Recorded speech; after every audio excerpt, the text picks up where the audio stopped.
Everybody, I'm Martha. What I picked to read first is from Rum Diaries. It was actually his first novel that he ever wrote, but wasn't published until much later on. But it kind of shows him as a young writer, and it's fiction, but it's based very much on his actual experiences in Puerto Rico. And I'll just read you a little bit from the start of it. I don't want to give away the whole story because we want you to read the book. That's why we do this. But here we go. He's a journalist and has just arrived. It says, arriving half drunk in a foreign place is hard on the nerves. You have a feeling that something's wrong, that you can't get a grip. I had this feeling, and when I got to the hotel, I went straight to bed. It was 4:30 when I woke up, hungry and dirty and not at all sure where I was. I walked out on my balcony and stared down at the beach. Below me, a crowd of women, children, pot-bellied men were splashing around in the surf. To my right was another hotel and then another, each with its own crowded beach. I took a shower, then went downstairs to the open-air lobby. The restaurant was closed, so I tried the bar. It showed every sign of having been flown down intact from a Catskill mountain resort. I sat there for 2 hours, drinking, eating peanuts, and staring out at the ocean. There were roughly a dozen people in the place. The men looked like sick Mexicans, with little thin mustaches and silk suits that glistened like plastic. Most of the women were Americans, a brittle-looking lot, none of them young, all wearing sleeveless cocktail dresses that fit like rubber sacks. I felt like something that had washed up on the beach. My wrinkled cord coat was 5 years old and frayed at the neck. My pants had no creases, and although it had never occurred to me to wear a tie, I was obviously out of place without one. Rather than seem like a pretender, I gave up on rum and ordered a beer. The bartender eyed me sullenly, and I knew the reason why. I was wearing nothing that glistened. No doubt it was the mark of bad people. In order to make a go of it here, I would have to get some dazzling clothes. At 6:30, I left the bar and walked outside. It was getting dark, and the big Avida looked cool and graceful.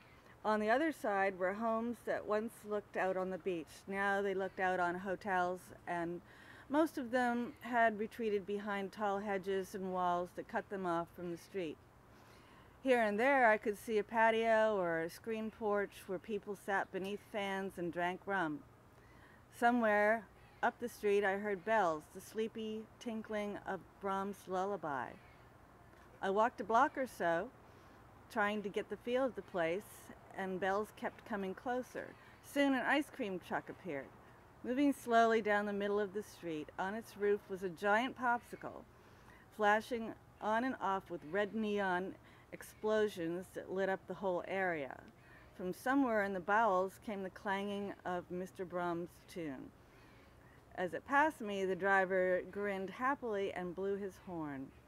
I immediately hailed a cab, telling the man to take me to the middle of town. Old San Juan is an island connected to the mainland by several causeways. We crossed on the one that comes from Cardozo. Dozens of Puerto Ricans stood along the rails, fishing in the shallow lagoon, and off to my right was a huge white shape beneath a neon sign that said Caribe Hilton. This, I knew, was the cornerstone of the boom. Conrad had come in like Jesus, and all the fish had followed. Before Hilton, there was nothing. No sky. Now the sky was the limit. We passed a deserted stadium, and soon we were on the boulevard that ran along the cliff. On one side was the dark Atlantic. On the other, across the narrow city, were thousands of colored lights on cruise ships tied up at the waterfront. We turned off the boulevard and stopped at a place the driver said was Plaza Colón. The fare was $1.30, and I gave him 2 bills. He looked at the money and shook his head. "What's wrong?" I said. He shrugged. No change, senor. I felt in my pocket, nothing but a nickel. I knew he was lying, but I didn't like taking the trouble to get $1 change. You goddamn thief, I said, tossed the bills in its lap. He shrugged again and drove off. Anyway, that's how he starts out his adventures that this book contains. And I'll read you a few more later.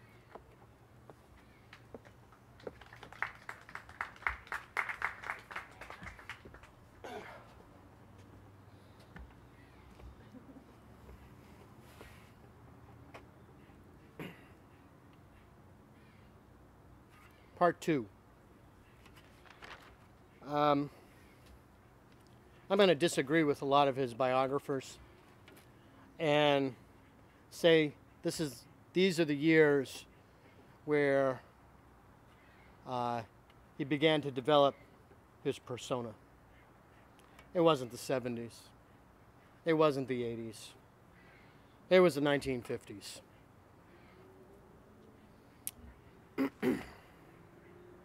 So we leave him in 1955 as an enlisted man in the U.S. Air Force. Why did he choose the U.S. Air Force? What's that? So he could fly. That's right. I believe it was Jack Parr, when he was on the Jack Parr show, his answer was, I wanted to be the world's greatest aviator. 1956, he continues to write in journal, and he starts to develop his political ideology. He completes basic training at Lackland Air Force Base in San Antonio, Texas, and he participates in his first public shooting. Public shooting. What the hell's a public shooting? Come on in. Don't be afraid. I bite, but nobody else does.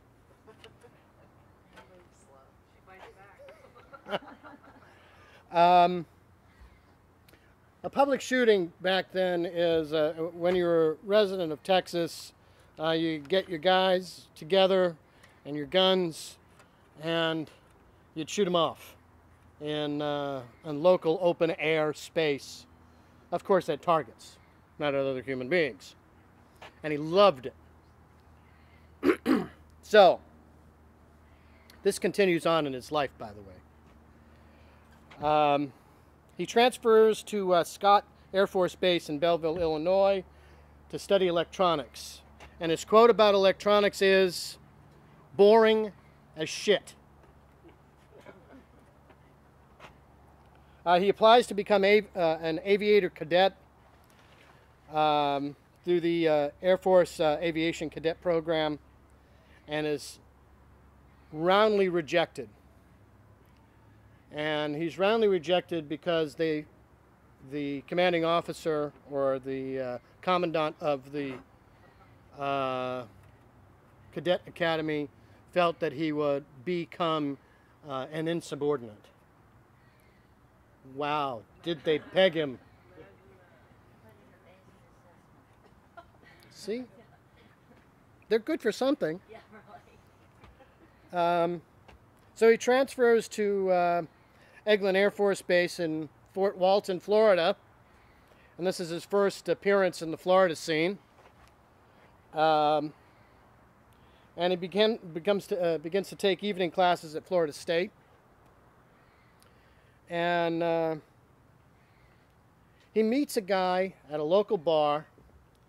By the way, Hunter, his drinking habits were 3.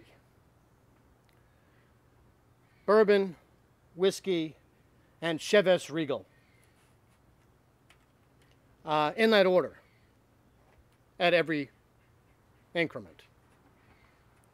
So he met this young guy who was a son of a local newspaper owner, and they hit it off.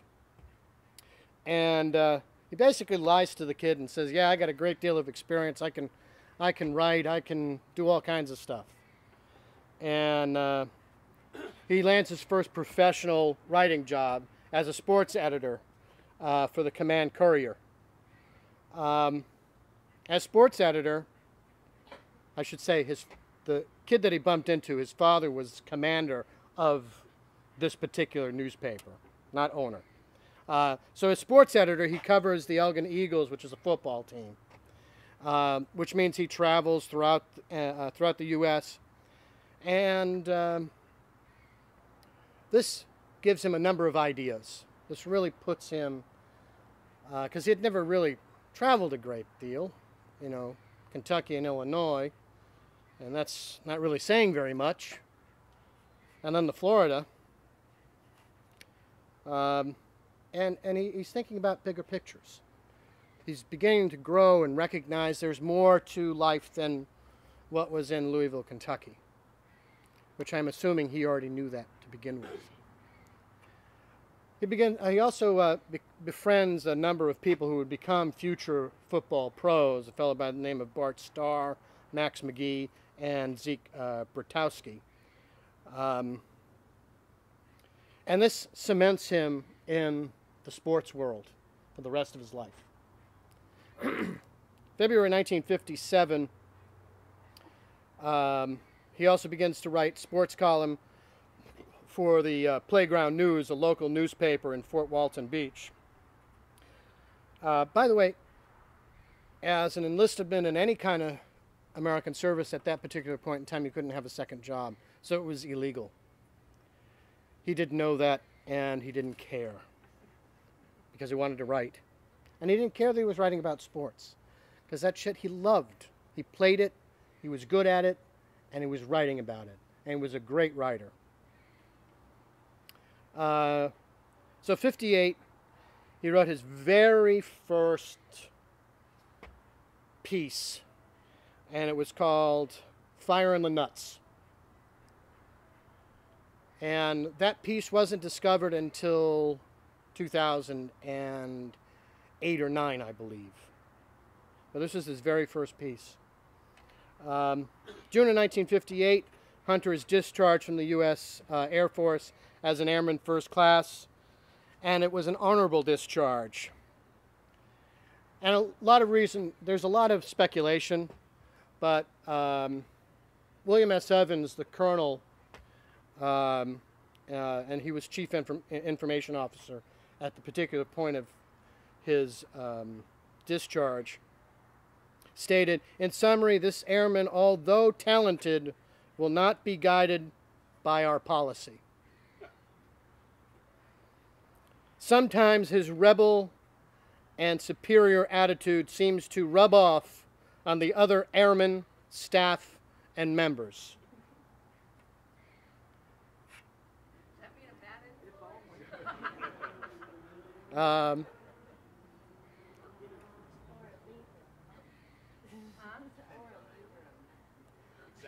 This is when Hunter realized that he could potentially lead a flock. So, September of 1958, he removes to Pennsylvania and writes and works as a sports editor in their local newspapers. Well, he was living in Byer, Pennsylvania, which is, I don't know where the hell that is. But damn, it's Pennsylvania, right? It's all the same there. But it doesn't matter, because in October of 1958, Hunter removes to the Jersey Shore, New Jersey, and continues to work as sports editor for these newspapers all throughout Pennsylvania and New Jersey. 1959, he decides that he's going to move to New York City. He's had enough of the small town shit.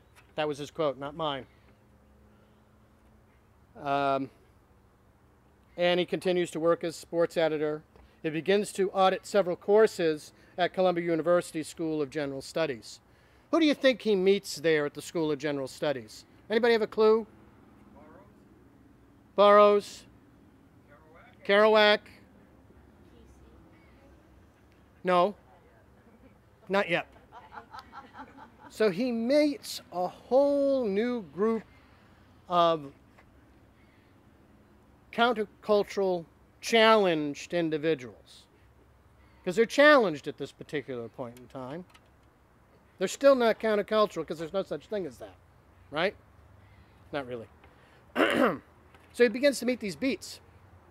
And these beats are incredible guys, equally good writers. And he says, I've got to do something different. I don't know what the hell it is, but I have to do something different. Remember, that's in the back of his head for a long time. He also begins he also starts a job as a copy boy at Times Inc. Babs Paley, who was the owner's wife, William Paley's wife, said a very long time after this that she had no idea that there was such talent in the basement of her building. And he begins to study and write styles. And how does he do this? How does he write these styles? What does he do? Every author, every writer has a different method. He copies on an old Singer typewriter, by the way, which is in the Smithsonian, and he bangs it out. He copies verbatim A Farewell to Arms. And every single novel that F. Scott Fitzgerald had ever written, just to recognize style. He was committed to it. And he did it at work. So what the hell was he, he was at work. What does that mean? He wasn't getting his work done. You said he was copy boy, he was copy. That's right, and that was his quote to his boss. I'll give an example. Late 1959, Time fires Hunter for insubordination. And he says, well, wait a minute. My title is Copy Boy. I thought that was clever. So Hunter works as a reporter for the Middletown Daily Record in New York. And 2 months later, he's fired for damaging the office candy machine. He wanted a Mars bar, and the machine wouldn't give it to him. So he took out his gun and shot it. Sounds reasonable. Glad you didn't have a gun when I was little. So that doesn't break this. That's not the straw on the camel's back. The recorder said, yeah, this guy's great. I love him. He's good at what he does. He gets right inside the people's minds that he's interviewing.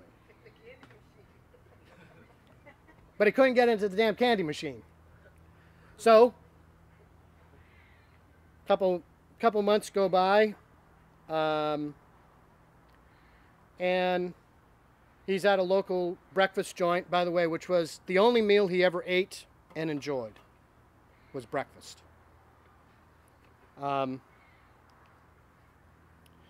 he's at a breakfast joint, and he meets the local restaurant owner, who is also a major advertiser for this newspaper, and they get into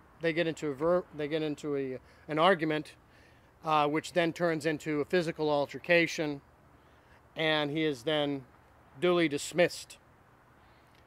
Not for insubordination, but for ruining the fiscal chances of the Middletown Recorder. Same time, he meets Sandra Dawn Conklin, who has a great history. By the way, he meets her in New York City, who has a great history in the city of New York.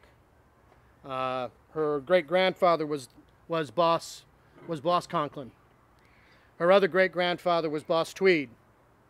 So you understand a little bit of history, and she had a great deal of dough. 1960, he moved to San Juan, Puerto Rico.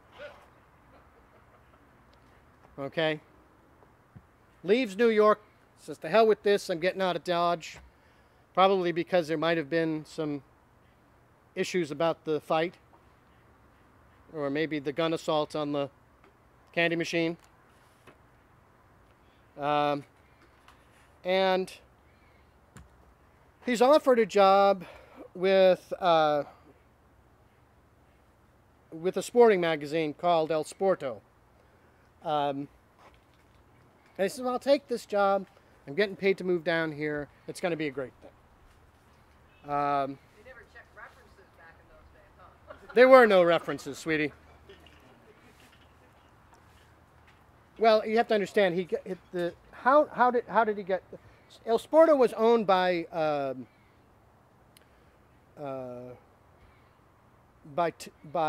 Warner by Warner Publishing. Warner Publishing was. Wait a minute. Do I have something in my pocket? I do. Oh, a cigarette. Thank God. Cut that out. Warner Warner Publishing just so happened to be managed by his uncle-in-law. His girlfriend's uncle. Okay. So anyways, he gets there, and within a week the whole thing folds, and so he's got no job. And he applies as a job for as a reporter for the San Juan Star, which is the only English written newspaper on the island. And this is his fourth really big, mind-blowing change. The managing editor, a fellow by the name William J. Kennedy, says, "I'm sorry, I can't hire you." Now, it doesn't give a reason. I looked through some of William J. Kennedy's papers, and I've not found a reason why he said that. So I'm thinking it was probably business. But he turns down Hunter. And what does Hunter do? No. No. Hunter becomes best friends with this guy, and he's best friends with him for life. By the way, this guy ends up becoming a very famous novelist as well.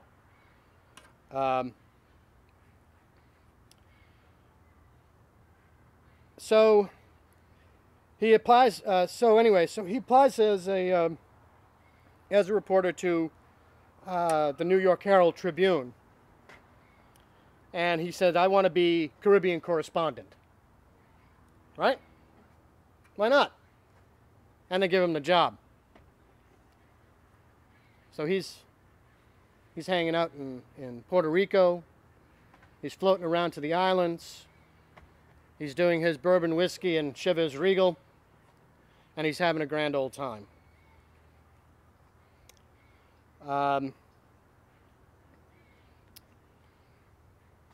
And remember, this is 1960. The election is going on in the United States, and he makes his first public comment about that election. And his first public comment was very much this: "That fucking Dick Nixon." Huh? And it never changed. Right. So I'm assuming this is at the point where he realized, I don't know, maybe this Dick Nixon guy is not my kind of guy. By the way, he wasn't very comfortable with Kennedy either, just to put that out there. Eventually becomes comfortable with him, but that's post-Kennedy's death. 1961, he returns stateside, hitchhikes across the country by the way of U.S. Highway 40, and ends up, where do you think? Big Sur, California. Who's in Big Sur, California? Every damn great writer of that particular point in time. Brodigan as an example. He meets a whole wonderful culture of writers, and this is where he establishes his foothold in the three communities of American writers at the time: the New York School, the Californian School, and the San Francisco School.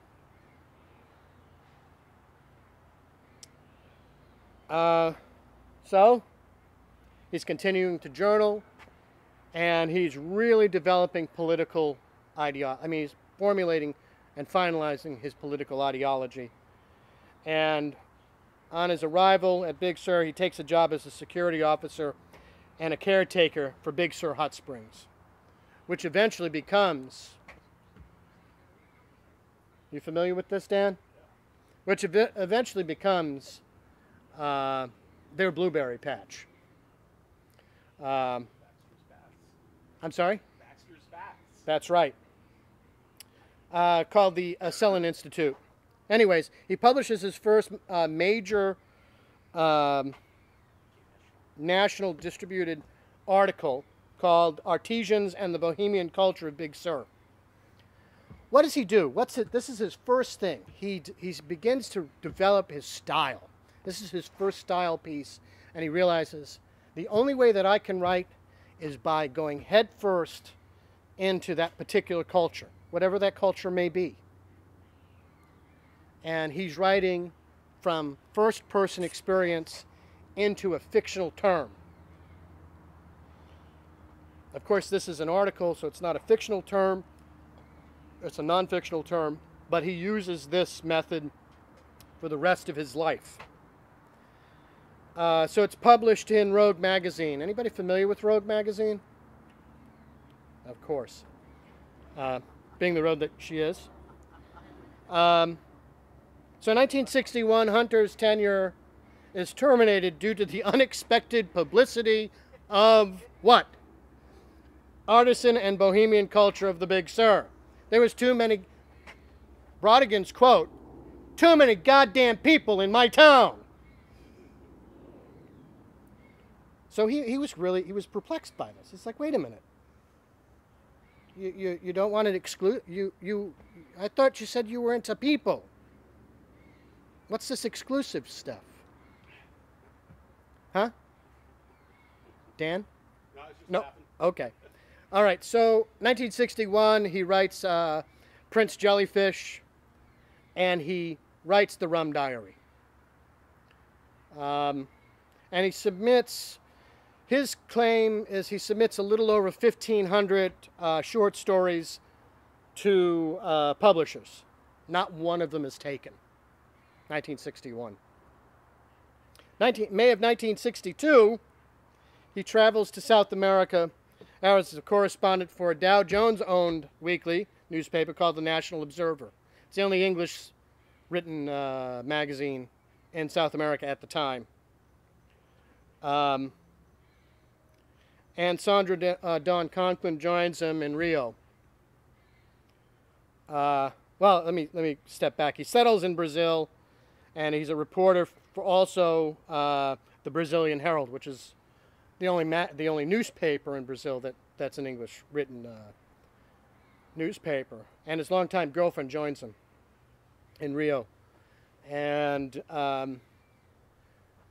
she made a statement, I don't know, a couple of years back on Charlie Rose that she believed the reason why he invited her down was because he didn't have a nickel to his name, and his consumption of bourbon whiskey and Chivas Regal was costing him dearly. But remember, they remained friends. So, 1963, May of 1963, they both returned stateside to New York City. And May 19th of 1963, Sandra and Hunter are married. And just a few days later, Sandra and Hunter moved to Aspen, Colorado. That's the end of part 2. I'm going to ask Dan Stevens to come up and tell us a little bit about